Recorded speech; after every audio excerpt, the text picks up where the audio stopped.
And thanks for keeping it Channel 1. Of course, today being quite a big day for over 700 candidates. And I do remember Professor Magoha today talking about the students. They fought with resilience and ended with grace, a myriad of challenges, but they were able to overcome that. And he had some good news that all the candidates who sat for their KCSE are guaranteed a position either at the university, colleges, other, or even TVET institution. And he had, of course, in our news articles, you have heard that indeed that was spoken about today. 747 students to be precise, 700,000.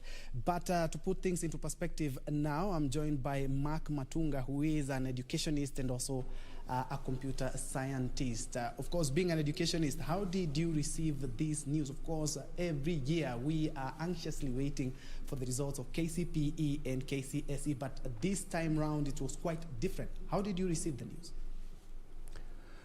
It was a great day for the country, Troy. I was in my office and I was watching all of this online. And I think that as a country, it's one of the biggest news items, maybe compared to close to maybe election results, because everybody is involved. I always talk of actually five stakeholders: the students, the teachers, the parents, the education leaders, that is, government leaders, and also spectators who are not parents, but they're cheerleaders. All of these five key stakeholders were today looking at a situation whereby it was a great day for the country. Indeed. And the CS did announce 100% transition of all the candidates into tertiary education. And of course, we've seen the challenges that we are facing as a country when it comes to education matters. We've seen students learning under trees and others seated on stones.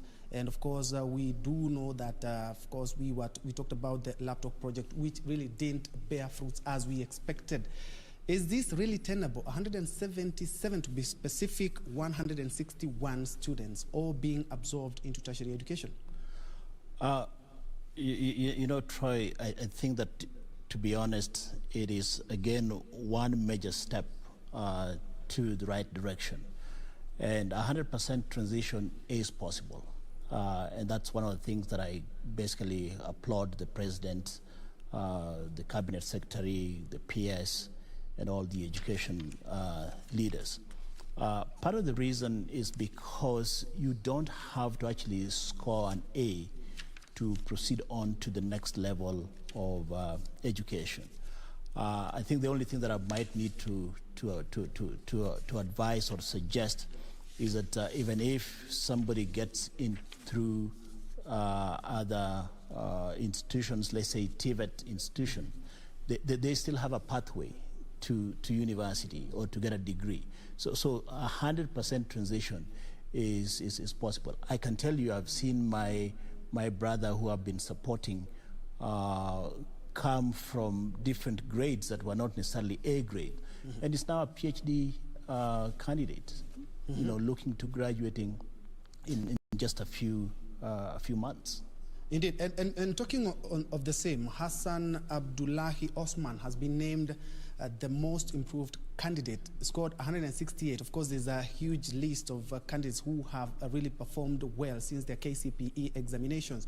And looking also, tying that with what we are currently experiencing in the country, for the last 2-3 years, we've seen the private institution being actually on their heels because the public institutions are really giving them a run for their money. Perhaps is this time that the government really need to refocus all their energies on exactly taking advantage of this. We've seen students performing so poorly, perhaps in the KCPE, but as you have said, and as we have seen with the likes of Hassan Abdullahi Osman performing very, very well 4 years later. One of the things that we have to actually appreciate is the paradigm shift from looking at exam as an event and as opposed to looking at the whole education period as actually a process. And that is why I appreciate this aspect of actually looking at students' entry behavior, their efforts that they put in that may actually produce better results at different stages in life. And that usually happens. I have seen students, perform poorly in primary school, but when they get to secondary school, they put in a lot more effort.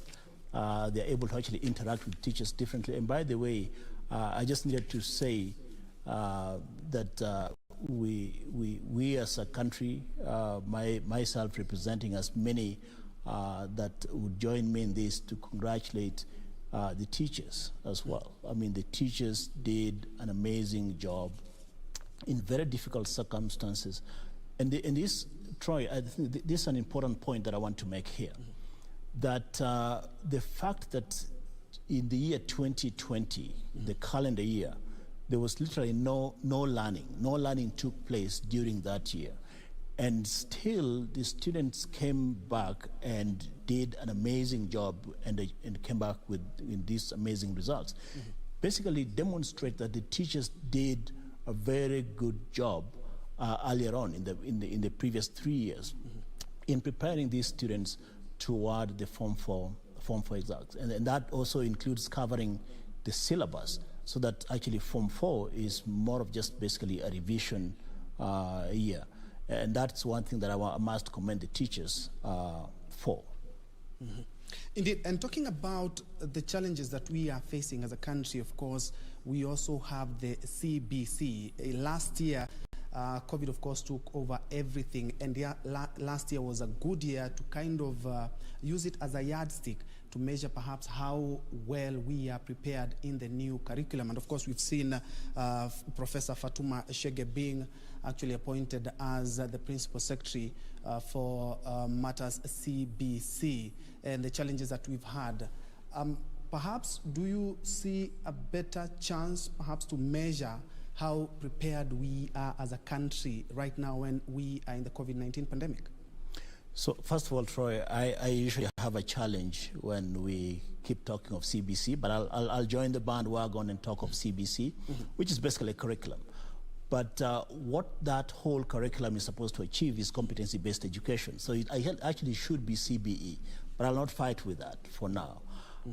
The president, in his own wisdom, and it's something that I really congratulate him for, in his own wisdom, realized that the best way to actually anchor competency-based education or competency-based curriculum in the education system is to actually elevate it to a state department, such that there's budget allocation, that nobody can come back and say that, hey, we are not able to actually roll out KBC because we were constrained by budget or other priorities came into play. I mean, it also shows that this is one of the things that the president is looking at as one of his legacies. And it's a good thing for the country because that's the direction we're going. Another key point that I also want to make is that the fact that in 2020, the students were at home, it also goes to demonstrate or to show the role of parents, because not many students fell by the wayside. The parents actually, engage them a little bit more, and that is one of the things that is actually going to play out more strongly when we now roll out the KBC and engage in the competency-based education. You mentioned something about ICT. There's no shortcut to it. There's no shortcut. That is the direction we have to go. And I think that the efforts by the president, even though a lot of people still think that it failed, I don't think that it failed. I think that there is still a lot of room to actually reorganize, re-engineer, restructure, and be able to actually get these programs back in place. But I must say, as I conclude, that ICT is going to be key in education going forward. And I also want to mention something that might sound controversial. The exam as we know it, the way that we've been carrying out exams, whereby life stops, everything stops. I mean, when we are now start to infuse and integrate technology in the delivery of exams and also taking exams online, that is going to change. But nonetheless, assessment is actually going to still be at play. And still on the exams, perhaps as a country, do we run the risk of taking exams as a mere formality? Why I'm saying this is because we have 100% transition to tertiary educations. Might it water down the competitive spirit that we usually have as a country? And especially in the education competitive spirit doesn't have to be there in the manner it is currently structured and in the manner it's currently positioned. Remember, I mean, I was fortunate enough to have gone to school in the US. In the United States or in the UK or in these other Western countries that have fairly advanced postures of education, you don't have this kind of drama. And it doesn't have to be this competitive. And it doesn't have to be a situation whereby if you are not an A student, then you are condemned to other things. You can still come around to pursue your dream in education, regardless at what point you are or your station in life. And so I don't think that it will water it down. I think that it will improve it. It will be a situation whereby you're, opening up the education tent for as many participants and players to actually benefit. And to me, I believe in the spirit of no child left behind, and I don't think. And perhaps because of the interest of time, over 600 students did do their examinations in hospital bed after delivery, of course. And we have noted some of the things that have happened this year, they are actually because of the COVID-19 pandemic. But looking at Professor Magoha talking about zero leakages, of course we have some few cheatings, but when it comes to leakage, we have zero when it comes to examination leakages. But looking at the statistics, over 600 girls, is this something that the ministry really needs to relook at this moment? It is something that the government needs to look at all the time, and it's unfortunate that actually happened. It's something that we all have to join hands and be able to do, not just the government. Parents need to play their role, teachers need to play their role, the educationists or, all the stakeholders actually need to play a role. It is something that is sad. But one thing that, Troy, I have to mention, and that's one of the things that I congratulate the government for, is that, before, if you got pregnant as a girl, that's the end of life for you. But here is a situation whereby these girls are encouraged to actually take exams and be able to actually continue with education. But Troy, before I conclude, I must congratulate my school. The school that I'm named after, that is Mark Matunga Kiowa Mixed Secondary School. It's a public school. Out of 27 candidates, 10 of them attained direct entry to university. That's something that I congratulate the parents, I congratulate the teachers, and all the stakeholders, and it makes me happy. Somebody, of course, had asked about, of course, the new normal. Now we've seen perhaps in Europe and America, we have seen home schooling, which has really taken shape there. But looking at the country and COVID, we don't know what other challenge you are going to ever face perhaps in the years to come. Is this something that we should also try and embrace? We've seen universities and some colleges actually trying it out here in the country. As we wind up in less than 30 seconds. It is unfortunate. It is very unfortunate, Troy, that we actually look at this as new normal, because it's something that we needed to have done. I mean, I'm fortunate enough to have been pushing for this for the last 18 years in this country, integrating ICTs in education. And so we are caught up in a situation whereby we're looking at this as new normal. No, it's not a new normal. It's what we should have been doing for the last 20 years. And so just get up and get it done. I think it is important. Thank you indeed so much, Mark Matunga, who is an education expert and also a computer scientist, looking at some of the issues. Of course, we have a lot to talk about. Of course, the gender divide, the ladies, of course, now actually pulling up their socks, and in terms of performances, they are doing very, very well. So in matters of empowerment, would say that is a step in the right direction. Thank you so much. And in your congratulations messages, rather, I've seen, of course, there are others who are also sending in, and of course, I will be sampling some of them. If you had a candidate and you would like, of course, to just pick them up for good performance, I will be able to sample some of them before the tail end of this broadcast. But away from that, the country has